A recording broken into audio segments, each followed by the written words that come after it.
எல்லாரும் எப்படி இருக்கீங்க? எல்லாரும் நல்லா இருப்பீங்கன்னு நெனைக்கிறேன். நானும் ரொம்பவே நல்லா இருக்கேன். இந்த வீடியோ ஷூட் பண்ணி நான் வந்து 4 டேஸ் ஆகுது. ஃப்ரைடே அன்னைக்கு நான் ஷூட் பண்ணேன்னு நெனைக்கிறேன். ஆமா, கார்த்திகை அன்னைக்கு ஷூட் பண்ணது.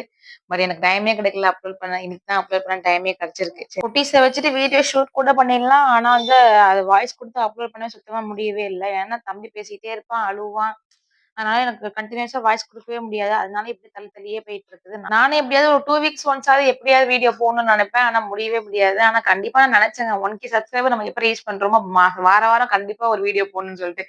ரீச் பண்ணியே 2 வாரம் ஆச்சு. ஆனா நான் இப்போ வரையும் ரெகுலரா வீடியோ போடவே முடியல. பார்த்தாலே உங்களுக்கு தெரியும். அந்த வீடியோ நல்லா பாருங்களேன். என்ன பாடப்படுத்துறாங்கன்னு சொல்லிட்டு. அந்த மாரி தாங்க பாடாப்படுத்திட்டு இருப்பான் அவன். அதனால அவன வச்சுட்டு சுத்தமா வீடியோ எடுத்துட்டு எனக்கு அப்லோட் பண்ண டைமே இருக்காது. ஷார்ட்ஸ் வீடியோ அப்லோட் பண்ணது எனக்கு பெரிய வேலை மாரி எனக்கு இருக்கும். ஏன்னா இவங்கள சமாளிச்சுட்டு எனக்கு இந்த வீடியோவும் பார்க்குறது ரொம்பவே சிரமமா தான் இருக்குது. ஆனா எனக்கு வந்து இது ஒரு ரொம்ப புடிச்ச விஷயம். இந்த வீடியோ பண்றது, போடுறது அப்படிங்கிறது. அதான் என்ன நடந்தாலும் பரவாயில்லன்னு சொல்லிட்டு நான் எனக்கு அத என்னால முடிஞ்ச டைம்ல நான் பண்ணிட்டு இருக்கேன். எனக்கு தொடர்ந்து நம்ம வீடியோ பார்த்து சப்போர்ட் பண்ணுவீங்கன்னு நம்பிக்கையில தான் நான் தொடர்ந்து என்னால முடிஞ்ச அளவுக்கு நான் அப்லோட் பண்ணிட்டு இருக்கேன் வீடியோலாம். என் வீடியோ பார்த்து சப்போர்ட் பண்ணுவீங்கன்னு நம்புறேன். நம்ம வீடியோ நீங்க இப்ப தான் ஃபர்ஸ்ட் டைம் பார்க்குறீங்கன்னா சப்ஸ்கிரைப் பண்ணிக்கோங்க. அப்படியே ஆல் பட்டன் கிளிக் பண்ணி வச்சுக்கோங்க. அப்ப நம்மளோட வீடியோலாம் நோட்டிஃபிகேஷன் கரெக்ட்டா வந்துரும். அப்படியே ஸ்கிப் பண்ணாம வீடியோ ஃபுல்லா பாருங்க. கொஞ்சம் என்னால முடிஞ்ச வரையும் இன்ட்ரஸ்டிங்கா கொண்டு போறேன். அன்னைக்கு காலையில அவ்ளோ சூப்பரா இருந்துச்சு கிளைமேட் ஜில்லு ஜில்லுன்னு. பாப்பாக்கு அன்னைக்கு பார்த்தா காலைல பரபரப்பா இருந்துச்சு. சாம்பாருக்கான வேலையெல்லாம் மட்டும் பார்த்துட்டு ரெடி பண்ணி வச்சுட்டு சாப்பாடுலாம் வடிச்சுட்டு முடிச்சுட்டு பார்க்குறேன் 7:45 போல ஸ்கூல் லீவுன்னு சொல்லிட்டாங்க. அதனால மேடம் ரொம்ப ஜாலியாயிட்டாங்களா, சரி நான் அப்படியே வச்சுட்டு போய் குளிச்சுட்டு வந்தேன். குளிச்சுட்டு வந்து கிளைமேட் பார்த்துட்டு அவ்வளோ ரசிச்சுட்டு இருந்தேன். எனக்கு இந்த மாதிரி கிளைமேட் இருந்தா அவ்வளோ பிடிக்கும்.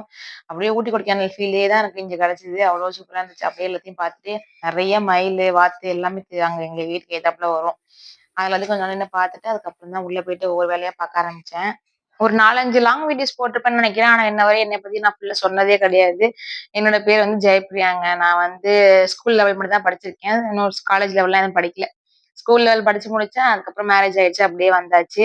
எனக்கு தங்கச்சி ஒண்ணு இருக்கா. அப்பா இல்ல. அப்பா இறந்துட்டாங்க. அம்மா இருக்காங்க. அம்மா, தங்கச்சி தான் தனியா இருக்காங்க.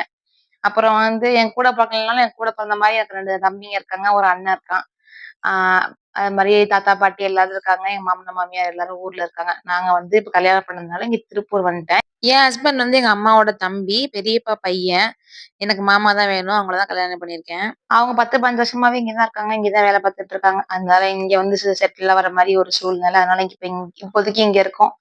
இன்னும் கொஞ்ச நாள்லயே சொந்த வீடு வாங்கி சொந்த வீட்டுக்கு போவோங்கிற பிளான்ல தான் இருக்கோம். பட் கடவுள் அருளால கிடைக்கும்.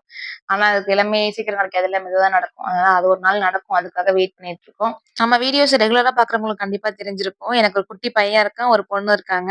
பாப்பாக்கு இப்பதான் 3 1/2 வயசு ஆகுது. அவங்க இப்பதான் எல்கேஜி போயிட்டு இருக்காங்க. குட்டி சாருக்கு 1 1/2 வயசு ஆகுது. அவரு என் கூட வீட்ல சேட்டை பண்ணிட்டு என்ன டார்ச்சர் பண்ணிட்டு வீட்ல இருக்காரு. எனக்கு வந்து இந்த YouTubeல வந்து இந்த ஹோம் வீடியோஸ் இந்த மாரி டெக்கர்ஸ் இதெல்லாம் பார்க்கறதுக்கு ரொம்ப பிடிக்கும். முக்கியமா மினி விளாக்ஸ் பார்க்கலாம் ரொம்பவே பிடிக்கும். சரி அதெல்லாம் நான் பார்த்துட்டு இருக்கும்போது எனக்கு ரொம்ப ஆசையா இருந்துச்சு. நம்ம இந்த மாரி பண்ணலாம் என்ன? ஏன்னா எனக்கு அதுல ஆர்வம் இருக்கு. எனக்கு அது பண்ண தெரியும். கிரியேட் பண்ண தெரியும் அப்படிங்கிறபோது, அது ஏன் நம்ம பண்ணக்கூடாது அப்படின்னு தோணிட்டே இருந்துச்சு. அதனால தான் நான் வந்து ஸ்டார்ட் பண்ணேன். ஒரு 2 இயர்ஸ் பேக்கே நான் ஸ்டார்ட் பண்ணேன். ஸ்டார்ட் பண்ணி கொஞ்ச நாள் ஒரு 1 மந்த், 2 மந்த்ல தம்பி வந்து தரிச்சிட்டான். அதுக்கப்புறம் என்னால வீடியோ போடவே முடியல. ரொம்பவே ஸ்ட்ரெஸ்ஸா இருந்துச்சு. பாப்பா வந்து குட்டி பாப்பா. அவளையும் பார்த்துட்டு வீடியோவும் பார்க்கணுங்கும்போது எனக்கு ரொம்பவே சிரமமா இருந்ததுனால நான் ஸ்டாப் பண்ணிட்டேன். நான் ஒரு பக்கம் சமைச்சுட்டு இருந்தேன். மேடம் ஒரு பக்கம் சமைச்சுட்டு இருக்காங்களாம்மா. சமைச்சு விளையாண்டுட்டு இருந்தா. அன்னைக்கு லீவுங்கிறதுனால செம்ம ஜாலியா அவங்க விளையாண்டுட்டு இருந்தாங்க. தம்பியும் அப்படியே கேப்ல எந்திச்சிட்டான். அப்புறம் அவனையும் பார்த்துட்டே ஒரு பக்கம் சமைச்சுட்டு இருந்தேன். அவன இப்பலாம் பக்கத்துல உட்காந்து சமைக்கிறது அடுப்படியிலே. கரெக்ட்டா நான் சமைச்சுட்டு இருப்பேன். எப்பவுமே பாதியிலேயே எந்திச்சிருவானா, அவன் எந்திச்சிட்டோனே அவன அறியிற மாரி இருந்தா மட்டும் அறியும்போது பக்கத்துல உட்கார வச்சு அரிஞ்சிட்டு இருப்பேன். அதுக்குள்ள அவன் நடுப்புற எல்லாத்தையும் இழுத்து போட்டுருவான், நோண்டுவான், எல்லாம் பண்ணிட்டே இருப்பான். பரவாயில்லன்னு உட்கார வச்சுருவேன். தாளிக்கும்போது மட்டும் மோஸ்ட்லி கையில வச்சுப்பேன். தம்பிய மட்டும் இல்ல, பாப்பா பொறந்தப்ப பாப்பாவையும் இப்படியே தான் கையில வச்சு சமைப்பேன். நமக்கு வந்து அம்மா, ஊர் எல்லாருமே ஊர்ல இருக்கறனால நான் மட்டும் தான் இங்க இருக்கேன். அவங்கள பார்க்கணும், மாமாவ பார்க்கணுங்கிறதுக்காக வந்தாச்சு அப்பவே.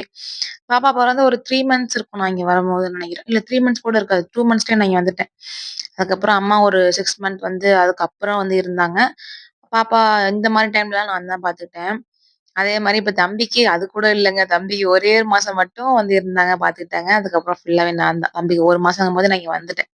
இப்ப எல்லாமே நானே கத்துட்டு, நானே பார்த்துட்டு, என்னால முடிஞ்ச அளவுக்கு நான் எல்லாமே ஹேண்டில் பண்ணிக்கிறேன். நெறையா டைம் இந்த லெஃப்ட் ஹேண்ட் தான் ரொம்ப வலிக்கும். அவன தூக்கி வச்சு சமைக்கும்போது. நான் அந்த டைம்ல நெனப்பேன், அப்ப கண்டிப்பா ஃபேமிலி இல்லாம தனியா இருக்கவங்களுக்கு எல்லாருக்குமே இதே சூழ்நிலை தான். அதனால தான் இப்பலாம் வந்து குழந்தைங்கள பத்தி பிளான் பண்றதுக்கே ரொம்ப யோசிக்கிறாங்க நெறைய பேரு. தம்பி தரிக்கும்போது கூட அவன் தரிப்பாங்கிற பிளான்லாம் இல்ல. திடீர்னு அந்த சூழ்நிலையில தரிச்சுட்டான். பட் எனக்கு அது அவாய்ட் பண்ணலாம் மனசே இல்ல. எந்த குழந்தைனாலும் பரவால்ல கஷ்டப்பட்டாலும் பெத்துருவோம், வளர்த்துருவோம்ன்னு சொல்லிட்டு தான் தம்பிக்கு ஓகே சொல்லி வளர்க்க ஆரம்பிச்சோம். பரவால்ல இனிமே வளர்ந்துட்டான். இன்னும் 1 வருஷம் தானே. இன்னும் 1 வருஷம் கஷ்டமா இருக்கும். அப்புறம் ஸ்கூல் போயிட்டானா, அப்புறம் நம்ம ஜாலியா இருக்கலாம். அப்புறம் இன்னைக்கு வெண்டைக்காய் வறுவலும், சாம்பாரும் தாங்க பண்ணியிருந்தேன் இன்னைக்கு லஞ்சுக்கு. சாம்பாருக்கு காலையிலே பாப்பாக்காக பருப்பு, காய் மட்டும் வேக வச்சு வச்சிருந்தேன். அத தாளிச்சு விட்டு அப்படியே வெண்டைக்காய் வறுவலும் பண்ணிட்டேன். வெண்டைக்காய் வறுவல் நான் எப்படி பண்ணுவேன்னா, இந்த மாரி ஃபர்ஸ்ட்டு வெண்டைக்காவ அரிஞ்சுட்டு, நல்லா வதக்கி எடுத்துருவேன் எண்ணெயில. வெறுமா வதக்கினாலே அந்த அந்த பிசு பிசுப்பு போயிரும். அதுக்கப்புறம் கடைசியா கொஞ்சோண்டு எண்ணெய் ஊத்திட்டு, லைட்டா ரோஸ்ட் பண்ணிட்டு இறக்கி வச்சுருவேன். அதுக்கப்புறம் கடாயில கடுகு, உளுத்தம் பருப்பு, மெயினானது வந்து கடல பருப்பு போட்டு தாளிச்சு பாருங்க. அவ்ளோ சூப்பரா இருக்கும். கடல பருப்பு போட்டு தாளிச்சுட்டு, அப்புறம் வெங்காயம் ஒரு 2 வெங்காயம் அரிஞ்சு வச்சிருக்கேன். ஒரே தக்காளி அரிஞ்சு வச்சிருக்கேன். 2யும் சேர்த்து நல்லா வதக்கிக்கோங்க. உப்பு மட்டும் ஆட் பண்ணிட்டு. நல்லா வதங்குனதுக்கப்புறம், அது நம்ம இப்ப எடுத்து வச்சுருக்க வெண்டைக்காவ ஆட் பண்ணிட்டு, அது கூட மிளகாத்தூள், மஞ்சத்தூள் 2ம் தான். நல்லா போட்டு ஓரளவுக்கு டீப் ஃப்ரை பண்ணிருங்க. அப்பதான் நல்லாருக்கும். அந்த தண்ணி ஊத்துறது அது மாரிலாம் பண்ணிறாதீங்க. சொத சொதன்னு ஆயிடும். இந்த மாரி பண்ணி சாப்பிட்டு பாருங்க. சூப்பரா இருக்கும். அந்த கடல பருப்போட சேர்ந்து சாப்பிடும்போது அவ்ளோ டேஸ்ட்டா இருக்கும். கடைசியா கொஞ்சோண்டு ஒரு கைப்பிடி மட்டும் தேங்காய் போட்டுட்டு இறக்குனீங்கன்னா, அவ்ளோ டேஸ்ட்டா இருக்கும். கண்டிப்பா ட்ரை பண்ணி பாருங்க. இந்த மாரி செய்யும்போது நீங்க சும்மா கூட சாப்பாட்ல பெனஞ்சு சாப்பிட்டா கூட அவ்ளோ டேஸ்ட்டா இருக்கும். நாங்க ஃபர்ஸ்ட்டு எப்பவுமே வெண்டைக்காய் செஞ்சாலே சாப்பாட்ல போட்டு பெனஞ்சு சாப்பிட்டு, அதுக்கப்புறம் நம்ம சாம்பாரு, தயிர் சாதத்து கூடலாம் அவ்ளோ சூப்பரா இருக்கும்.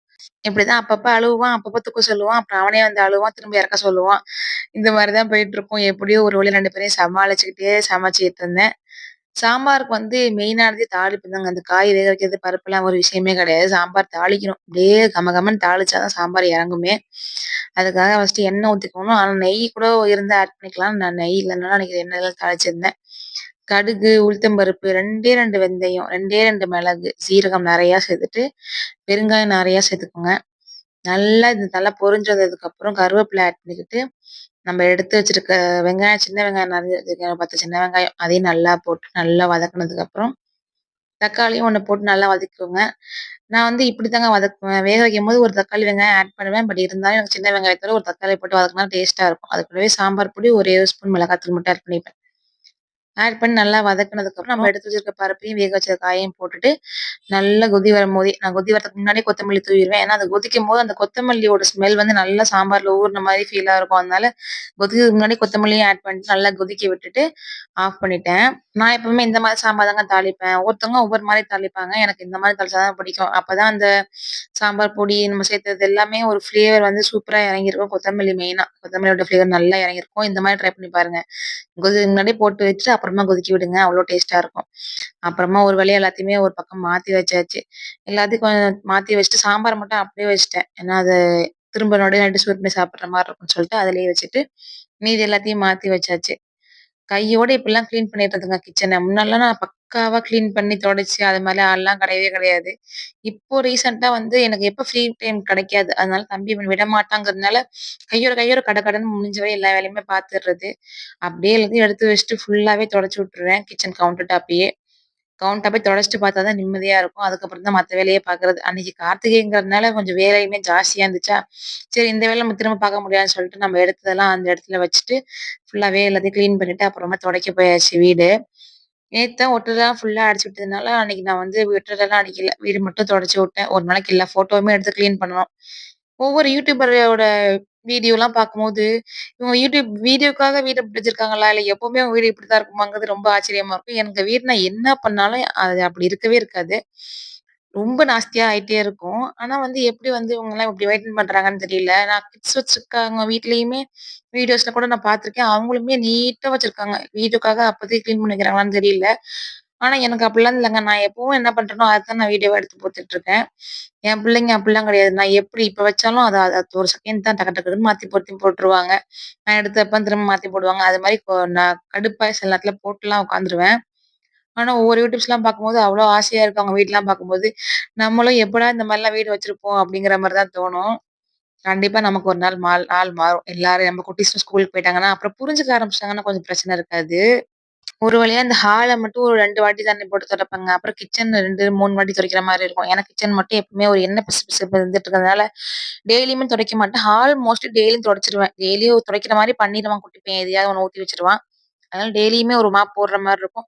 மித்தபடி கிச்சன்லாம் மட்டும் ஒரு 1 வீக் ஒன்ஸ் தான் துடைக்கிறது. அதனால கொஞ்சம் அழுக்கு துடைக்கிற மாரி தான் இருக்கும். துடைச்சு முடிச்சேன் கரெக்ட்டா அவங்க அப்பா வந்துட்டாங்க சாப்பிடுறதுக்கு. அப்ப எல்லாத்தையும் எடுத்து வச்சு சாப்பிட்டோம் சேர்ந்து. சாப்பிட்டு கொஞ்ச நேரம் தான் வீட்ல இருப்பாங்க. ஒரு 1 மணி நேரம் அதுக்குள்ள தான் வீட்ல இருப்பாங்க. அப்புறம் போயிட்டாங்க. அதுக்கப்புறம் நான் நல்லா ரெஸ்ட் எடுத்து அதுக்கப்புறம் ஈவினிங் தான் கன்டின்யூ பண்ணேன். முக்காவாசி எல்லா வேலையுமே முடிஞ்சுச்சு. ரூம்லாம் கூட கிளீன் பண்ணிட்டேன். ஆனா சாமி ரூம் மட்டும் லைட்டா தொடச்சுட்டு அங்கேயும் கிளீன் பண்ணி வச்சாச்சு. அன்னைக்கு வந்து கார்த்திகை தீபம்ங்கிறனால கொஞ்சம் விளக்குலாம் மட்டும் காலையில அலசி வச்சிருந்தேன்னா, அத மட்டும் கிளீன் பண்ணிட்டு, மஞ்சள் குங்குமம் வச்சுட்டு இருந்தேன். இப்போ வந்து இந்த மாரி மஞ்சள் குங்குமம் ஃபுல்லாவே மஞ்சள கலந்துட்டு அதில கவுத்து வச்சுட்டு, இந்த மாரி வைக்கிறாங்க. நான் வீடியோல பார்த்தேன். எனக்கு நல்லா இது ஈஸியா அந்த மாரி இருந்துச்சு சொல்லி இந்த மாரி வச்சேன் இந்த வாட்டி. நான் மேல உட்கார வச்சுட்டு துக்கு துக்குன்னு ஒரு அழுக அழுதாங்க. அவன மேல உட்கார வச்சது போதும். லைட்ட போடுறான், ஆஃப் பண்றான், எடுக்குறான், நோண்டுறான். என்னெல்லாம் பண்ண முடியுமோ எல்லாம் பண்ணிட்டு இருந்தான். அப்புறம் அவன தூக்கி கீழ உட்கார வச்சுட்டேன். திரும்பி அழுதுட்டு தான் இருந்தான் கால்ட்ட நின்னுட்டு. பரவால்ல கொஞ்ச நேரம் அழுவுடான்னு சொல்லிட்டு நிக்க வச்சுட்டு, குங்குமத்த மட்டும் கடகடன்னு வச்சு முடிச்சுட்டேன். அப்புறம் இந்த வாட்டி நெறைய விளக்குலாம் வைக்கலங்க. என்ட்ட அவ்ளோ விளக்கு இருக்கு. கொஞ்சம் நெஞ்சம் இல்ல. அவ்ளோ விளக்கு இருக்கு. பட் நான் எல்லாத்தையுமே எடுத்து கிளீன் பண்ண முடியல. பார்த்தீங்களா எப்படி பண்றான்னு சொல்லிட்டு. இவன வச்சு நான் எங்கிட்டு விளக்கு அவ்ளோ விளக்கு எடுக்குறதுன்னு சொல்லி இந்த வாட்டி வேணாம் நம்ம கம்மியாவே ஏத்தலாம்ன்னு சொல்லிட்டு, போன வாட்டி தம்பி வயித்துல இருந்தானா, இல்ல பொறந்துட்டானான்னு தெரியல. நான் அம்மா வீட்ல இருந்தேன். போன வாட்டி மாமா தான் ஏத்துனாங்க வீட்ல விளக்கு. இந்த வாட்டி வந்து கம்மியாவே ஏத்திடலான்னு சொல்லிட்டு, நம்ம அதிகமா இழுத்துக்க வேணாம்னு சொல்லிட்டு கம்மியா தான் ஏத்தியிருந்தேன். ஒரே ஒரு குத்து விளக்கு தான் வச்சிருந்தேன். 2 குத்து விளக்கு இருக்கு. பட் ஒண்ணே 1 வச்சா போதும் வாசலுக்குன்னு சொல்லிட்டு ஒண்ணே 1 தான் வச்சிருந்தேன். எனக்கு மாவிளக்கு கோலம் போடலாம் ரொம்ப பிடிக்கும். சரி மாவிளக்கு வச்சு மாவு கோலம்லாம் போடுவோம்னு நெனச்சேன். பட் மாவு கோலம் போடவும் முடியல என்னால. கண்டிப்பா அவன் போட விட மாட்டான், அழைச்சுருவான். எதுக்கு அது ரிஸ்க் எடுத்துட்டுன்னு சொல்லிட்டு வேணான்னு விட்டுட்டேன். அப்புறம் கையோட குத்து விளக்கையும் எடுத்துட்டு வந்து ஃபுல்லா கிளீன் பண்ணிட்டு, அதையும் பொட்டுலாம் வச்சுட்டு அலங்காரம் பண்ணியாச்சு. எப்பவுமே கார்த்திகை அன்னைக்கு அந்த நியூஸ்ல ஓடிக்கிட்டே இருக்கும். எப்படா அங்க கோயில்ல வந்து விளக்கேத்துனாங்கன்னு பார்த்துட்டே இருந்தேன். திருவண்ணாமலையில கரெக்ட்டா 6 மணிக்கு விளக்கு ஏத்துனாங்க. ஏத்தி முடிச்ச கையோட அப்ப நம்மளும் ஏத்த ஆரம்பிச்சுட்டோம். மோஸ்ட்லி நான் கோயிலுக்கு போவேன். யாராவது கூட வந்தாங்கன்னான்னு சொல்லிட்டு, அன்னைக்கு மாமா வீட்ல இல்ல வேலைங்கிறதுனால நான் எந்த கோயிலுக்குமே போல. வீட்லயே இருந்துட்டு விளக்கு போட்டாச்சு. ஃபர்ஸ்ட்டு வந்து சாமிக்கு வந்து விளக்கு போட்டுட்டு, அதுக்கப்புறம் வந்து வெளில ஃபுல்லா விளக்கு போடணும். முன்னல்லாம் வீட்டுக்குள்ளாலாம் நெறைய விளக்கு வைப்பாங்க. எங்கெங்க வைக்கிறது இவன வச்சுக்கிட்டு, நான் என்னென்ன பண்றான்னு பாருங்க, விளக்கு வைக்கிறதுக்குள்ள அவ்ளோ பாடுபட்டேன். அவனுக்கு தெரியுது, சுடும்ன்னு தெரியுது.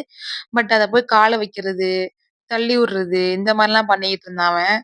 அவன வச்சுட்டு என்னால எந்த அளவுக்கு முடியுமோ, அந்த அளவுக்கு நான் வந்து விளக்கு ஏத்தி வச்சுட்டு, திரும்ப எல்லாத்தையும் க்ளோஸ் பண்ணிட்டேங்க. எப்பவுமே சாமி ரூம்ல விளக்கு ஏத்திட்டு சாமி ரூம் கதவ மூடக்கூடாதும்பாங்க. ஆனா எங்க வீட்ல அப்படிலாம் கிடையாது. சாமி ரூம்ல விளக்கு எரிச்சுட்டு மூடி தாங்க வச்சுட்டு வருவேன். ஏன்னா கரெக்ட்டா போய் இந்த சாமி ரூம்ல என்னென்ன இருக்கோ எல்லாத்தையும் தள்ளி விட்டு இழுத்துட்டு வந்துருவான். அதனால நான் அந்த மாரி தான் பண்ணிட்டு இருக்கேன். அவன் வளர்ற வரையுமே கொஞ்சம் இதெல்லாம் சிரமமா தான் இருக்கும். நீங்கலாம் பேபிக்கு பிளான் பண்ண போறீங்க, இல்ல கல்யாணம் பண்ண போறீங்க அப்டின்னா, 1க்கு 100 வாட்டி யோசிச்சுட்டு பண்ணுங்க. என்னால முடியல. நான் என்னோட அனுபவத்த நான் உங்க கூட ஷேர் பண்ணிக்கிறேன். வேற எதுவும் இல்ல. நான் யாரையும் குழந்தை பெத்துக்க வேணாம்லாம் சொல்லல. பட் உங்களுக்கு வந்து ஓகே நான் இதெல்லாம் ஃபேஸ் பண்றதுக்கு ரெடி அப்டின்னா பண்ணுங்க. ஏன்னா நம்ம திடீர்னு ஒரு விஷயத்த பண்ணும்போது ரொம்பவே சிரமமா இருக்கும். நம்ம அத அக்செப்ட் பண்ணிக்கிறதுக்கே கொஞ்சம் டைம் ஆகும். அத அக்செப்ட் பண்ணி நம்ம முடிவு பண்றதுக்குள்ள அவங்க வளர்ந்துருவாங்க. அது வேற விஷயம். இருந்தாலும் நம்மளுக்கு மைண்ட் செட் வந்து ரொம்ப அக்செப்ட் பண்ணிட்டு அவங்கள கண்ட்ரோல் பண்ற அளவுக்கு நமக்கு பொறுமை ஃபர்ஸ்ட்டு வேணும். நெறைய நான் வந்து பொறுமையா இருக்கேன்னு தான் சொல்லணும். நான் ஆல்ரெடி ரொம்ப கத்த மாட்டேன். நான் கத்தி, கத்தி, கத்தி என் தொண்டையே வேற மாரி மாறிடுச்சு. இப்போ வாய்ஸே வேற மாரி மாறிடுச்சு. பசங்க கூட நெறைய டைம் ஸ்பெண்ட் பண்ற மாரி இருக்கு. ஃபுல் அண்ட் ஃபுல் பசங்களுக்காக மட்டும் தான் ஸ்பெண்ட் பண்ற மாரி இருக்கும். அவங்கள நம்ம ஸ்கூலுக்கு அனுப்புற வரையும். அதுக்கப்புறம் தான் நமக்காக எனக்காக எனக்கு தெரிஞ்சு நான் ஒரு டைமுமே ஸ்பெண்ட் பண்ணதே கிடையாது. அதிகபட்சம் தல சீவுவேங்க. குளிப்பேன். இதுதான் நான் எனக்காக பண்ணிக்கிற டைம் ஸ்பெண்ட் பண்றது. மித்த நேரம் பூராவே நான் அவன் கூட தான் இருப்பேன். கொஞ்ச நாள் தான் வளர்ற வரையும். அப்புறமா சரியாயிருவான். அப்படின்னு நெனச்சுட்டே கொஞ்ச நாளைக்கு ஓட்ட வேண்டியது தான். குட்டீஸ பத்தி பேசிட்டே ரொம்ப மொக்க போடுறேன்னு நெனைக்கிறேன். ஆனா வந்து எனக்கு என்னோட ஃபீலிங்ஸ நான் ஷேர் பண்ணிக்கிறேங்க. வேற எதுவும் இல்ல. அப்படியே கையோட சூப்பரா அன்னைக்கு நான் எல்லா விளக்குமே ஏத்தி முடிச்சுட்டேன். எல்லா விளக்குமே ஏத்தி முடிச்சுட்டு, "போதும்டா சாமி வாங்கடான்னு" சொல்லிட்டு உள்ள இழுத்துட்டு போயிட்டேன் 2 பேரையும். அப்புறம் பாப்பாவுமே பசிக்குதுன்னு சொல்ல ஆரம்பிச்சுட்டாளா, அதனால அவளுக்கு பால் ஆத்தி குடுக்கலான்னு சொல்லிட்டு, பாலே தான் அன்னைக்கு ஆத்திருந்தேன். எப்பவுமே டீ போடுவேன் ஈவினிங். மாமா அன்னைக்கு வரல வீட்டுக்கு. பாப்பாவ அழைச்சிட்டு வருவான். கரெக்ட்டா டைம்ல டீ போட்டு குடிப்போம். அன்னைக்கு அன்னைக்கு அவங்க போயிட்டாங்க சீக்கிரமாவே பாப்பா வீட்ல இருக்கிறதுனால. அப்புறம் நானும் அவ்வளதான்னு சொல்லிட்டு, அப்ப 2 பேருக்குமே நாட்டு சர்க்கரை போட்டு பால் ஆத்திர்றது. எனக்கு ஏதாவது 2 பேர் கம்பெனிக்கு இருந்தா மட்டும் தாங்க நான் டீ போட்டு குடிப்பேன். இல்லன்னா நான் ஒரு ஆளா இருந்தேன், இல்ல பாப்பா கூட இருந்தேன்னா கண்டிப்பா பால் தான். பாப்பாக்கு டீ இதெல்லாம் குடுத்து பழக்கவே இல்ல. நாட்டு சர்க்கரை போட்டு, இல்ல வெல்லம் போட்டு, இல்லன்னா பனக்கற்கண்டு இது மாரி போட்டு பால் மட்டும் தான் அவளுக்கு ஆத்தி குடுப்போமா. சரி அவ குடிக்கும்போது நம்மளும் பாலே குடிக்கலான்னு சொல்லிட்டு, அன்னைக்கு நானுமே நாட்டு சர்க்கரை போட்டு பால் தான் குடிச்சேன். இது கொண்டு போய் அங்க வைக்கிறது பெரிய விஷயம் இல்ல. அங்க வச்சு நான் அத குடிக்கிறதுக்குள்ள அதுக்கு ஒரு பெரும் போராட்டம் ஆயிரும். அது மாரி தான் அன்னைக்கு பெரும் போராட்டம் ஆயிருச்சு. அத குடிக்கிறதுக்குள்ள. அந்த டீயோ, காஃபியோ எது குடுத்தாலும் அவனுக்கு ஒரு ஸ்நாக்ஸ் நான் கையில குடுத்து தான் சாப்பிடுவேன். ஆனா சாப்பிட்டு முடிக்கிற வரைக்கும் தான் அவன் அமைதியா இருப்பான். சாப்பிட்டு முடிச்சுட்டு அத குடு கையில உள்ள கப்ப குடு உடைக்கணும் அப்படின்ட்டு அவன் ரெடியா இருப்பான். இந்த மாரி டைம்ல எனக்கு தோன்ற ஒரே ஒரு விஷயம் வந்து, ஒவ்வொரு பொண்ணுமே மல்டி டாஸ்கிங் தான். மல்டி டாஸ்கர் குவாலிட்டி உள்ளவங்க மட்டும் தான். பசங்களால ஒரு நாள் கூட 1 மணி நேரம் கூட இந்த கிட்ஸ்லாம் வச்சு சமாளிக்கவே முடியாது. நம்மளால மட்டும் தான் முடியும். சரி அவனையும் ஒரு பக்கம் அப்படியே சமாளிச்சுட்டு, அன்னைக்கு டே வந்து இப்படிதாங்க எங்களுக்கு போணுச்சு. முக்காவாசி நாள் எங்களுக்கு இப்படிதான் போகும். அதனால எனக்கு அதிகமா வீடியோ எடுக்க முடியாது. என்னால முடிஞ்சது நான் அடுத்தடுத்த வீடியோ வந்து ரெகுலரா போட ட்ரை பண்றேன். இந்த வீடியோ வந்து ஃபுல்லா பார்த்துருப்பீங்கன்னு நினைக்கிறேன். உங்களுக்கு பிடிச்சிருந்தா ஒரு லைக் அண்ட் சப்ஸ்கிரைப் பண்ணிருங்க. நீங்கலாம் எப்படி கிட்ஸ் வச்சு சமாளிக்கிறீங்கன்னு சொல்லிட்டு மறக்காம கமெண்ட்ல சொல்லுங்க.